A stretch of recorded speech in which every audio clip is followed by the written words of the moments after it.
7 मई की सुनवाई में वक्फ कानून पर पलट जाएगी सरकार?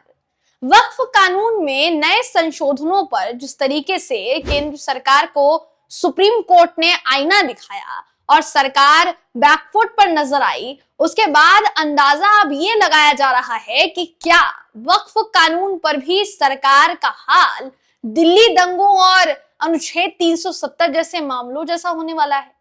अब तक दोस्तों ऐसे कई कानून सरकार लेकर आई है जिस पर सुप्रीम कोर्ट के तल्ख तेवरों ने सरकार को झुकने पर मजबूर कर दिया। वो मामले कौन कौन से रहे हैं, सब कुछ आपको इस वीडियो में मैं बताऊंगी। आखिर तक इस वीडियो को जरूर देखिएगा। नमस्कार, मेरा नाम है जयंती झा और आप देख रहे हैं पीआरबी।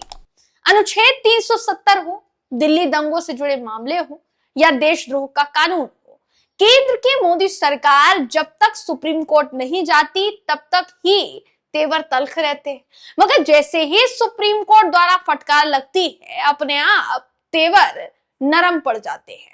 क्या वक्फ कानून को सुप्रीम कोर्ट की सख्ती की वजह से सरकार वापस लेगी? क्या ये कानून रद्द होगा?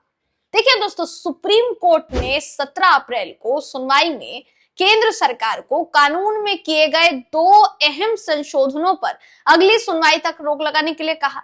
ये दोनों ही संशोधन इस नए वक्फ कानून को विवाद में ला चुके हैं। सबसे बड़े कारण है, अब सुप्रीम कोर्ट की सख्ती के बाद केंद्र सरकार के वकील को कोर्ट में यह कहना पड़ा कि ठीक है, अगली सुनवाई तक कोई नया बदलाव नहीं होगा, कोई नई नियुक्ति नए कानून के मुताबिक नहीं होगी। इसे बैकफुट पर आना ही तो कहते हैं। मगर सवाल यह है कि क्या इससे पहले भी केंद्र सरकार को सुप्रीम कोर्ट की सख्ती के बाद इसी तरीके से कदम पीछे खींचने पड़े थे? तो इसका जवाब है हाँ। 2023 सितंबर में 370 अनुच्छेद को लेकर दोस्तों सुप्रीम कोर्ट के सामने एक अहम सवाल था।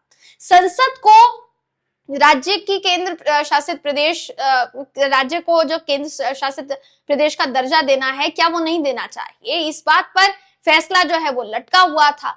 अब इसे भांपते हुए केंद्र सरकार जो है कोर्ट को उसने आश्वासन दिया कि जम्मू कश्मीर को फिर से पूर्ण राज्य का दर्जा दिया जाएगा। जब सुप्रीम कोर्ट ने कहा तब कोर्ट के फैसले में दर्ज है कि सॉलिसिटर जनरल तुषार मेहता ने कहा था कि जम्मू कश्मीर का राज्य का दर्जा बहाल किया जाएगा।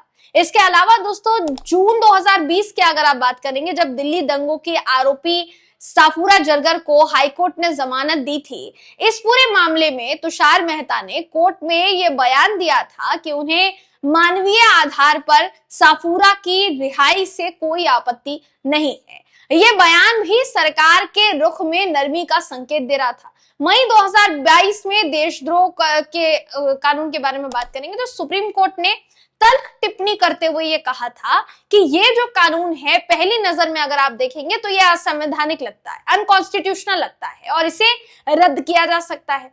इसके ठीक एक दिन बाद सरकार ने कोर्ट में अपने रुख को नरम करते हुए ये कहा कि वो इस कानून की पुनर्समीक्षा और पुनर्विचार करने पर तैयार है। अब सोचने वाली बात यह है कि इससे पहले की ही सुनवाइयों में तो तुषार मेहता ने इस कानून का जोरदार बचाव किया था। तो ऐसे में सवाल देखिए सीधा खड़ा होता है कि सोचने वाली बात है कि जब सरकार जो है कोई कानून लेकर आती है तो उस पर हर तरीके से विचार विमर्श होने की जरूरत है ना दोस्तों। संसद में कोई भी कानून क्यों लाया जाता है? ताकि संसद के दोनों सदनों में चाहे वो पक्ष हो चाहे विपक्ष हो, दोनों की तरफ से उस पर बराबरी की चर्चा हो और चर्चा के बाद ही कोई फैसला जो है वो लिया जाए। ये तो तभी होता है ना। अब सोचने वाली बात यहाँ पर ये हो जाती है कि ये जो कानून लेकर आया गया, वक्फ कानून लेकर आया गया, वक्फ कानून के मामले में भी जब बिल संसद में पेश किया गया था तो विपक्ष का कहना था कि जब तक इस पूरे मामले पर चर्चा नहीं हो जाती आपको इसे पास नहीं करना चाहिए।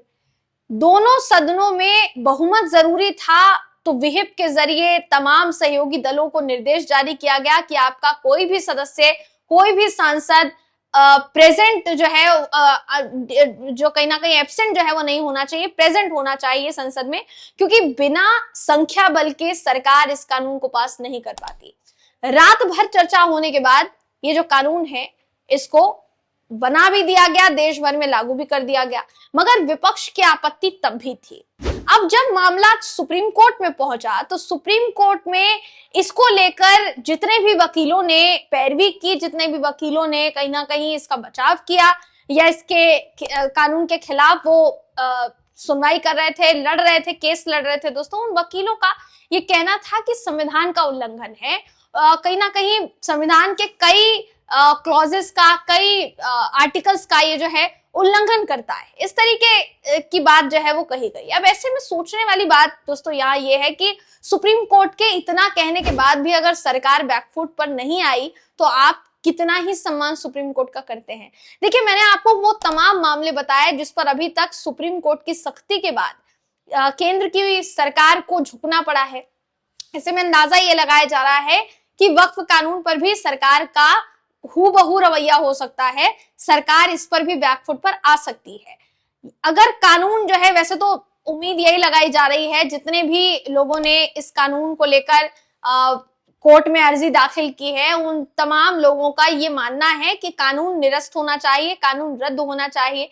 लेकिन अगर सुप्रीम कोर्ट द्वारा लिए गए कुछ फैसलों पर आप गौर करेंगे, नजर डालेंगे दोस्तों, तो सुप्रीम कोर्ट ने कुछ संशोधनों पर आपत्ति जताई और उनका ये कहना था कि अगर आप वक्फ बोर्ड की बात कर रहे हैं और आपका कहना है कि वक्फ बोर्ड में कुछ गैर मुस्लिम समुदाय के लोगों को भी शामिल किया जाएगा, तो यही बात क्या आप किसी हिंदू बोर्ड के लिए अप्लाई कर सकते हैं?